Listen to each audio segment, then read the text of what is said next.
May mga in-laws talaga, porket hindi nila nagustuhan ang napangasawa, kanilang mga anak or kapatid. Ano-ano na lang ang sinasabi, chinichismis sa ibang tao. Na para bang ang gusto, paghiwalayin, mag-asawa. Hindi ba nila naisip na nagsipag-asawa din sila? At may pinili din silang mga lalaki sa buhay nila? Bakit kaya may mga ganong klaseng tao, no? Gustong-gustong paghiwalayin ang pinag-isa ng Diyos. O kahit hindi pa nga kasal Gustong-gustong paghiwalayin, pero yung anak nilang lalaki, gustong-gusto yung babae. Diba dapat ang nararamdaman nila, yung kasiyahan ng anak nila ay dapat kasiyahan din nila. At yung kalungkutan ng anak nila ay kalungkutan din nila. Pero hindi ganoon na nangyayari. Ang kasiyahan ng anak nila ay kalungkutan nila. Kasi bakit? Mapuputol na kasi ang sustento sa kanila. Dahil yung anak nila, meron ng magiging top priority at bubuhin na pamilya.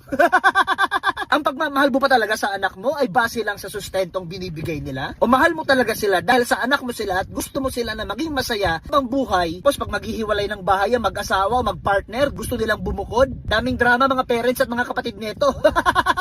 Pero lang kasing habol nyo sa kapatid at anak nyo Etong malupit, ang active naman sa simbahan nila at panay ang Bible study. Pero di sinasa puso ang binabasa.